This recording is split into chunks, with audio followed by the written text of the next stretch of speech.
Hey everyone, in today's video we are going to see one more video of English. Chapter number 13 domestic animals. Domestic यानी कि जिसे हम domesticate करते हैं, पालतू. पालतू एनिमल्स यानी पशु या जानवर. ओके, एनिमल्स की बात हो रही है यानी कि एक नहीं कई सारे एनिमल्स, कई सारे जानवर की बात हो रही है. ओके, सो ऑलरेडी मैंने कई सारे वीडियोस बनाए हुए हैं, जैसा कि आप देख पा रहे हो 13 चैप्टर है. इसके पहले की और भी एक बुक को मैंने ख़त्म कर दिया है, कंप्लीट कर दिया है पूरा अच्छे से बता के पढ़ा के.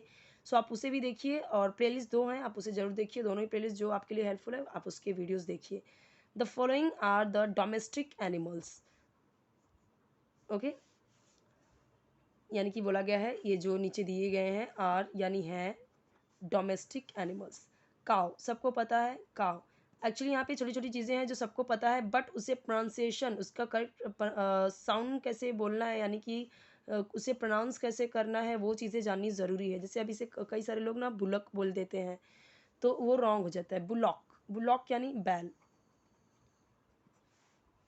ओके, हॉर्स, हॉर्स, हॉर्स यानी घोड़ा. अब इसे पूरा हॉर्स नहीं बोलेंगे, horse, horse.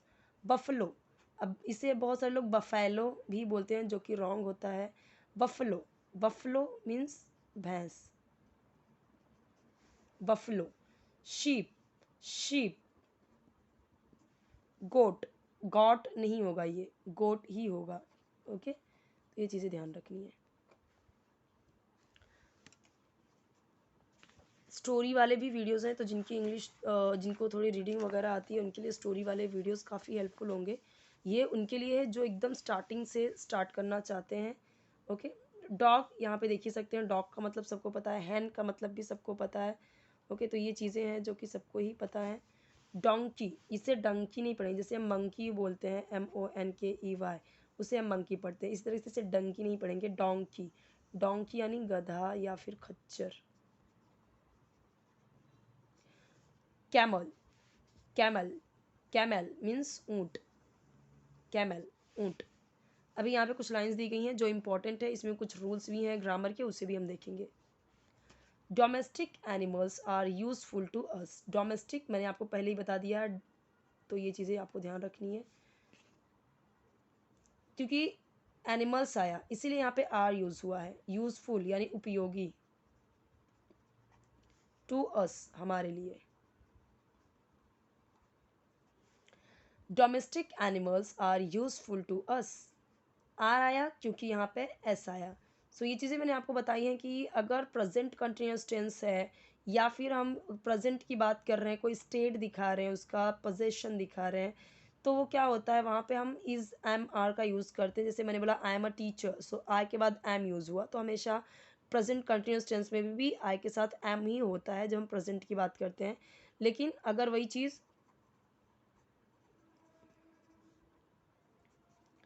I we you they and plural के साथ में आर आ जाता है.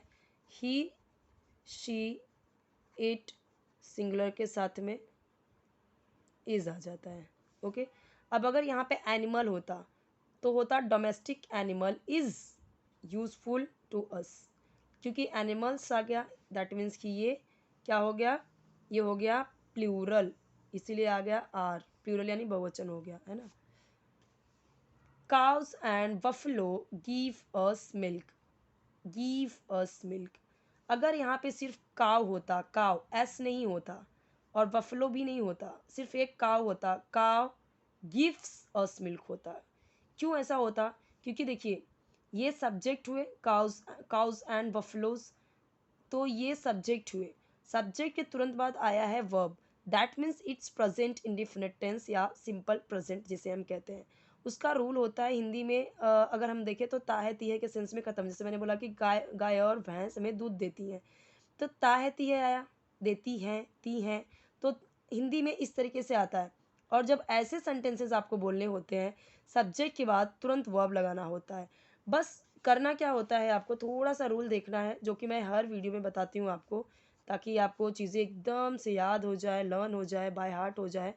ही, शी, इट सिंगुलर यानी एक वचन के साथ में वर्ब में एस या ई एस ऐड होता है.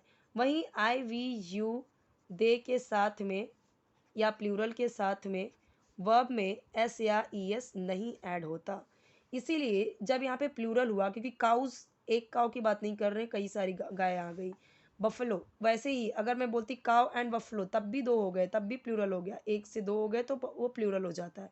अगर यहाँ पे एस नहीं होता इधर इधर पे, देखिए मैंने बोला एस या ई एस, तो देखो यहाँ पे बफलो में ई एस ऐड किया गया है ना, बफलो में एस ई एस ऐड किया है, काउज में एस ऐड किया है। सो एस या ई एस अगर आ गया तो वर्ब में एस नहीं ऐड होगा, सिर्फ होता अगर काव गिव्स हो जाता, फिर क्या हो जाता, गिव्स, गिव्स हो जाता, काव गिव्स अस मिल्क, क्योंकि यहाँ पे दो आ गए, काउज एंड बफलोज, बहुत सारी गायों की बात हो रही है, बहुत सारी भैंसों की बात हो रही है। So cows and buffaloes give us milk, ये हर वीडियो मैंने समझाया हुआ है आपको। Sheep give us wool, sheep, sheep यहाँ पे जो भेड़ होती हैं, यहाँ पे सारे ही शीप की बात की जा रही है। गिव यानी देती हैं, अस यानी हमें, वुल यानी ऊन। हैंस गिव अस एग्स, अब यहाँ पे एक चीज़ आपने देखा, शीप यहाँ पे शीप्स नहीं बोल सकते, शीप ही बोलते हैं, एक हो चाहे दो हो चाहे ज़्यादा हो। Sheep give us wool, sheep देती हैं हमें, वुल यानी ऊन। हैंस, हैन होता अगर, हैन होता अगर, सो हैन गिव्स अस एग्स, ओके, लेकिन यहाँ पे प्लूरल हो गया, बहुवचन हो गया, इसीलिए वर्ब में एस आई एस ऐड नहीं किया, रूल मैंने बताया आपको, ध्यान दीजिए। हैंस गिव अस, वही सेम चीज़ जैसे मैंने बताया, गिव का यहाँ पे देती हैं, अस यानी यहाँ पे शीप था तो देते हैं, शीप ऊन, ऊन देते हैं। हैंस से हमें अंडे मिलते हैं या अंडे देते हैं, एग्स यानी अंडे। डोंकीज, डोंकीज कैरी लोड्स, अगर एक डोंकी होता, डोंकी तब हो जाता कैरीज, कैरीज, कैरीज हो जाता, क्योंकि यहाँ पे मतलब यहाँ पे ई एस इसलिए नहीं लगा क्योंकि यहाँ पे डोंकीज है, प्लूरल है, तो मैंने आपको बताया कि प्लूरल में एस आई एस ऐड नहीं होगा। डोंकीज कैरी लोड्स, लोड्स यानी क्या होता है, माल जो ढोते हैं वो लोग, तो कैरी करते हैं, कैरी यानी ढोते हैं या उठाते हैं। लोड्स, लोड्स का मतलब भार या माल जो उठाते हैं वो कैरी करते हैं, डोंकी लोड्स कैरी करते हैं ना वो। Dogs guard